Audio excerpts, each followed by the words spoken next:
एक मिनट। मेरे ख्याल से ये चुनाव आयोग की और ज़िला प्रशासन की नाकामी है कि ये 26% पोल हो गया। ये तो 2.6 होना चाहिए था। ये तो बड़ी नाकामयाबी है कि ये 26% हुआ कैसे। कुछ लगता है डंडे अभी कम पड़े हैं, कुछ लोगों के हाथ कम टूटे हैं, कुछ महिलाओं के साथ बर्बरता कम हुई है। बुजुर्ग महिलाओं के हाथ तोड़ दिए हैं, ये महिलाएं हैं, इन्हें वोट डालने नहीं दिए हैं। पुलिस ने पर्चियाँ फाड़ दी हैं, वो पुलिस जिसको अधिकार भी नहीं है पर्ची चेक करने का। मेरे ख्याल से ये एक बहुत बड़ी नाकामी है कि 26% वोट पड़ा, बहुत बड़ी नाकामी है। 2.6 होना चाहिए था, तब ये स्वस्थ लोकतंत्र की नींव पड़ती।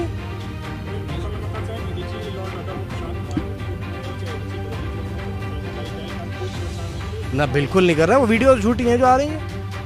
सही कर रहे हैं, वो वीडियोस झूठी हैं, सब डॉक्टर्ड वीडियोस हैं। बिल्कुल वो उनकी, वो तो इस वक्त जो कह दें वो सच है। अभी 5 महीने पहले ही जनरल इलेक्शन हुए थे, 6 महीने पहले 55,000 से यही उम्मीदवार थे उनके जो हारे थे।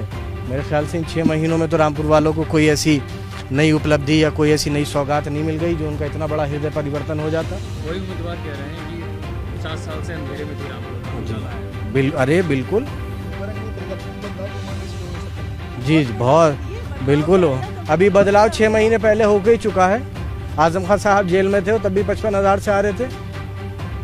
मैं तो आज फिर कह रहा हूँ, हम तो पिछले 2 महीने से ही मांग कर रहे हैं, जो हमारे फौजी भाई हैं बीएसएफ के, जो न जाने कहाँ से आए हैं, पूरे ज़िले को इनके हवाले किया जाए, निष्पक्ष चुनाव कराया जाए, देख लेंगे कौन कितने उजाले में आएगा। आज का चुनाव निष्पक्ष नहीं हो रहा। अरे हमें सब पे भरोसा है, हमें पुलिस प्रशासन चुनाव आयोग पर बिल्कुल अंधा भरोसा है। तो अंधभक्त हैं उनके न, मैं मुकदमा हो जाएगा तंज कस दूंगा, तो मैं कहाँ तंज कसने के काबिल हूँ। तो कह रहा हूँ कि हमें तो ऐसा भरोसा है कि इससे अच्छा, मतलब जहाँ 2.6% मतदान होना चाहिए था, वहाँ 26% हो गया। इससे बड़ी लोकतंत्र की विजय क्या होगी, इससे बड़ा उस पर्व का हम और कैसे मना सकते हैं। देखिए लाइनें लगी हैं, कितनी लंबी लंबी लाइनें हैं।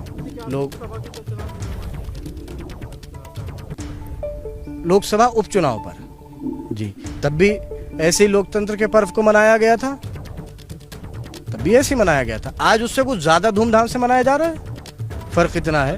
अभी 26% वोटिंग पे आप एसपी के लिए कितना चांसेस मानते हैं? अरे मैं तो 15 दिन से ये कह रहे हैं कि आप सर्टिफिकेट दे दीजिए बीजेपी के उम्मीदवार को। बिला वजह आप इलेक्शन करा रहे हैं, सरकारी मशीनरी, रिसोर्सेज, तेल पानी सब फूंक रहे हैं। ये पैसा बचता, देश के काम आता, कहीं की सड़क बन जाती, कुछ बन जाता। ये चुनाव किस तरीके से हो रहा है और किस तरीके से कराया गया है। क्या कहा था आजम साहब ने, कि हम तो वैसे ही इंसाफ के बहुत कायल हैं। तो हैं इंसाफ के कायल, क्या कह सकते हैं। अभी कह दिए जाएंगे, थोड़ी देर में फिर एक खबर आज।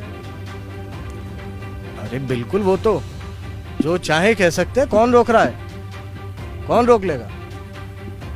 आप भी नहीं रोक सकते, मैं भी नहीं रोक सकता, कौन रोक लेगा। वो सही, सब सही। नहीं, विवाद कोई नहीं हुआ। उनको कुछ गलत फहमी थी। अच्छा, उनकी भी गलती नहीं है। वो जिस परिवार से ताल्लुक़ रखते थे, उन्हें 1500 वोट मिले थे पिछली बार, और इस बार उन्हें पार्टी से भी निकाल दिया गया। तो परेशान है बेचारे, चिड़चिड़ा रहे हैं, कोई सुनने वाला तो है नहीं। अब कहीं किसी की खुशामद करके 2 रोटी मिल जाती हैं, तो इसी में खुश हो जाते हैं।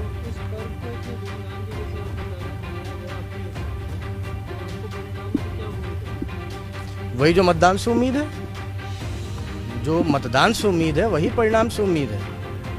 ऐसे ही तो समाजवादी पार्टी की 100 सीटें हरा दी गई थी 6 महीने पहले। नहीं, लोकतंत्र की जीत, ये लोकतंत्र की जीत है। और मैं तो कहता हूं कि मतलब मुझे तो यहाँ का लोकतंत्र देख के ऐसा लगता है कि चीन और नॉर्थ कोरिया से मैं भी यहाँ से ज़्यादा लोकतंत्र है। वहाँ कम से कम एक आदमी खड़ा होता है, लेकिन वोट तो सब डाल लेते हैं। यहाँ तो वो हक भी छीन लिया, यहाँ तो वो भी अधिकार छीन लिया। लेकिन हम इंसाफ के कायल हैं, क्या कर सकते हैं। बहुत शुक्रिया। तो अब्दुल्ला आजम को आपने सुना, पूरी तरीके से तंज वाला अंदाज था। उन्होंने कहा कायल हैं हम कि चीन नॉर्थ कोरिया में कम से कम वोट पड़ता है, यहाँ वोट नहीं डालने दिया जा रहा। उन्होंने ये भी कहा कि पुलिस प्रशासन चुनाव आयोग के हम अंधभक्त हैं, क्योंकि अगर हमने सच बोल दिया तो हमारे ऊपर मुकदमा हो जाएगा। उन्होंने ये भी कहा कि भाजपा प्रत्याशी को ऐसे ही सर्टिफिकेट दे देना चाहिए, क्योंकि जब करनी मनमानी है तो फिर आखिर संसाधनों को क्यों फूकना है। बेहद गंभीर आरोप लगाए अब्दुल्ला आजम ने। उन्होंने ये भी कहा कि महिलाओं के साथ मारपीट हुई, हाथ तोड़ दिए गए बुजुर्ग महिलाओं के,